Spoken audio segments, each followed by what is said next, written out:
Hi, everyone. Welcome back to another episode of Candid Campus. My name's Lauren Lucas, and today we're sitting down with Associate Professor Ginny Southworth, the heart of the USCA Photography program. Welcome, Ginny. Thank you very much. Let's get right into it.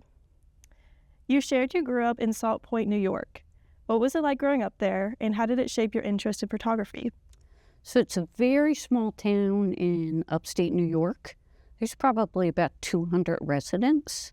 And so being outside all the time and with horses, and that's where I started art, is studying art when I was up in that area. Mm-hmm. Yep. So you've been at USC Aiken for 19 years. Mm-hmm. What first brought you to USC Aiken, and what has kept you here for over 2 decades?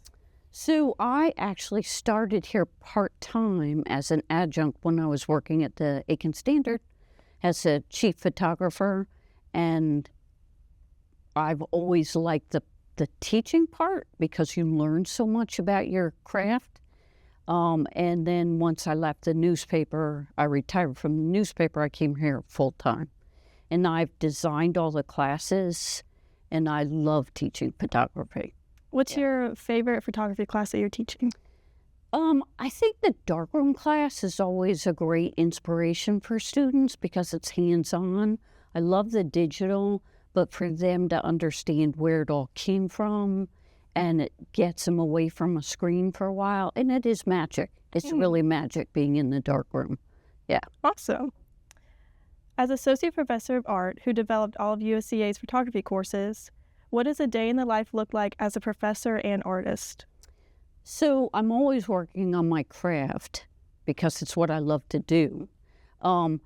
But again, the inspiration in teaching helps you find new ways of shooting things.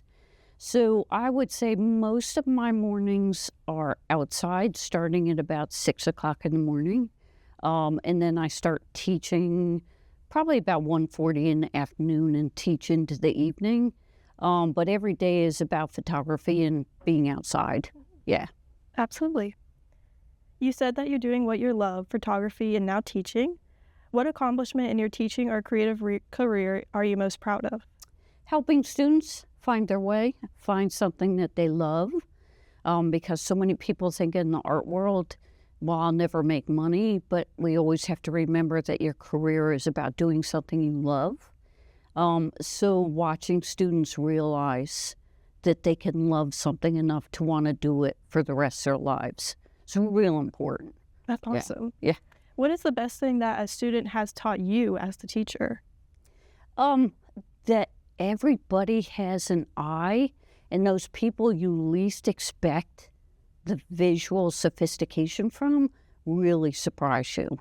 And it's just that interaction of students, and you know from our critiques, it's very involved, but how much they learn from each other, and then watching them succeed after college is really exciting. Mm-hmm. Yeah. Absolutely. You listed photography and fitness as your hobbies. Mm-hmm. Which hobby has been bringing you the most joy lately, and why? So I would say, which is crazy, is my Taekwondo, which I have a black belt in Taekwondo, and I practice about twice a week. Wow. And it's a great outlet. I don't think people understand it's not just a sport, it's a discipline. And so it's very focused. Plus, I've run marathons, I've done triathlons, so it's all part of that. Just, that's how you get your aggression out. Totally. Yeah. So is that what made you get into Taekwondo. Taekwondo in the first place? How did you start with that? I started with a program of kickboxing, and the person who teaches it is Yolanda Bennett, and she was about to go to the Olympics for Taekwondo, and she got measles. But she is an amazing teacher, and she switched us from kickboxing to Taekwondo, and everybody goes, oh, it will be nothing. No, it's a lot of work. It took me about 15 years to get a black belt. Wow. Yeah. You've been doing it a long time then. Wow. Yes. Yeah, for about 20-something years. Wow. Yeah. Yep.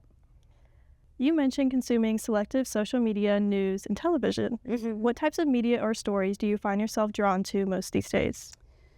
A mix, because we can all go down the rabbit holes that social media provides for us. So I try and make sure it's a mix of looking at art, gathering news, and not getting so focused. It can really suck you in. You really have to have a really good balance of it. Yeah. Absolutely.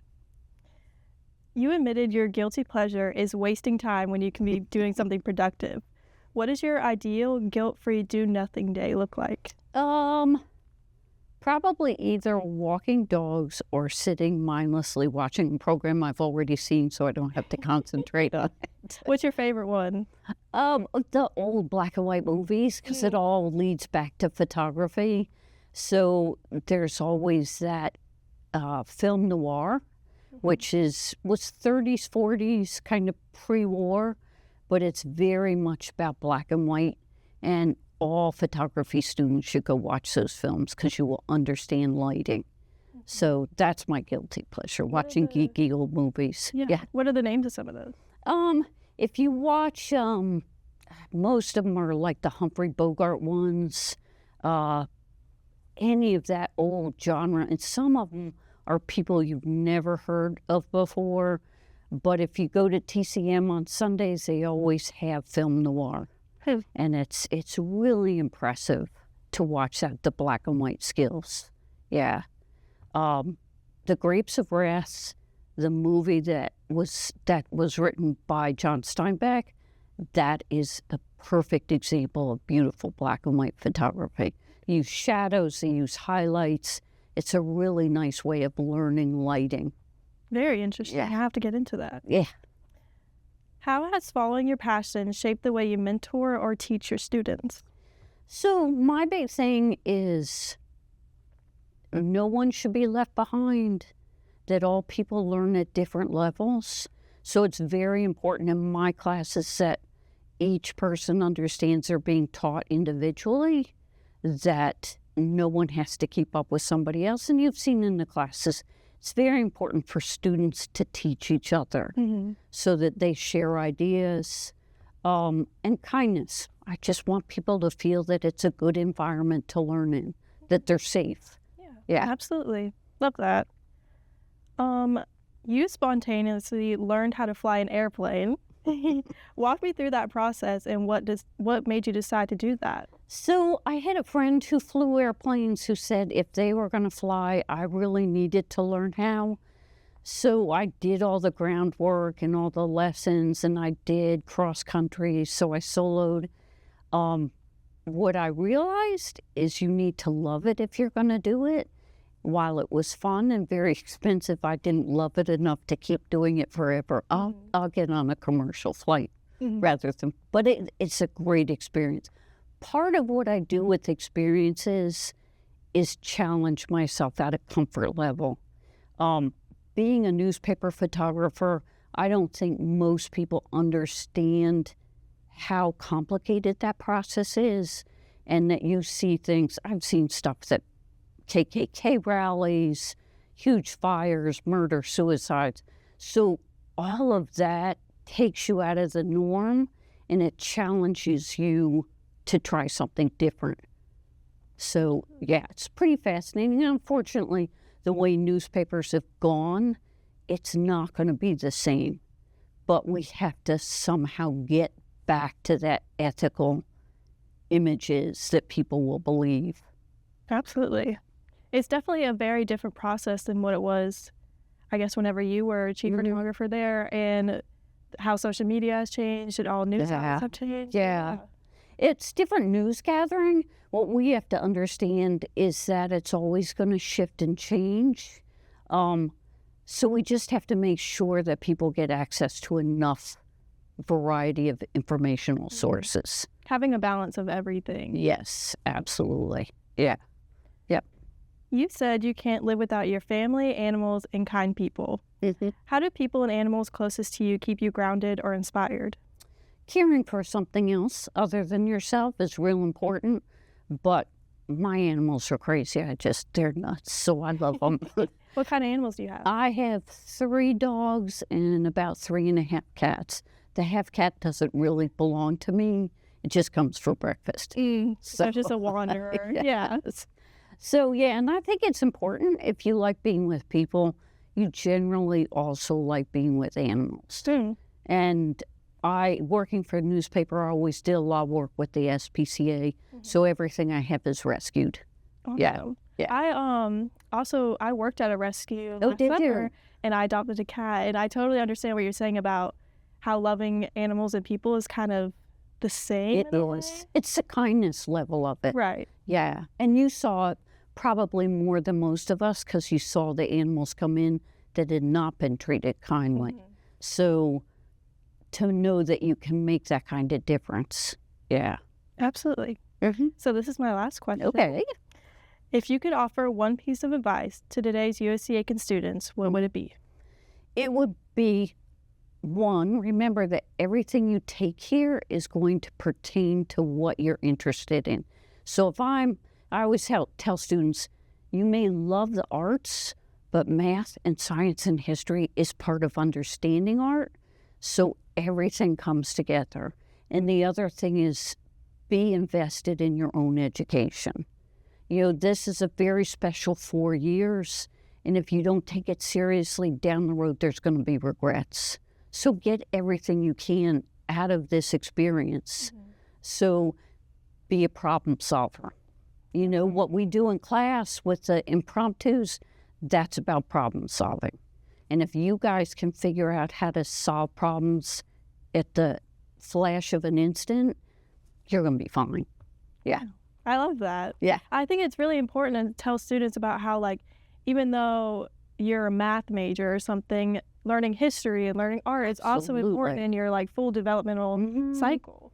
Yeah, and being an advisor is a very challenging thing because you often, an example, I had a student came to me 3 years ago, was doing amazing in art classes, but failing everything else. And I said, well, what are you doing? She said, well, I only like art classes. And I said, everything. If I don't know math, I can't be a photographer. If I don't know history, I don't know what's come before. She's now a 3.0 student. So we can make a difference. Yeah. Absolutely. Yeah. Well, thank you, Ginny. I have one last segment. Okay. So this is called This or That. So I'm just going to give you two options, and you're just going to say the first one that comes to your head. Okay. All right. So Coke or Pepsi? Coke. Call or text? Text. Sandals or sneakers? Sneakers. Pancakes or waffles? Pancakes. Movie date or dinner date? Movie day.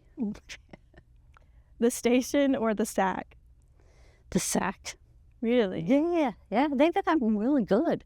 I haven't been there in a minute. Yeah, since the new people came in. And plus the people that work there are the nicest people in the world. They are. Yeah. Well, thank you, Ginny, for joining us on this episode. Be sure to follow and subscribe to Pacer Studios on Instagram, YouTube, and TikTok, and keep up to date with our upcoming videos.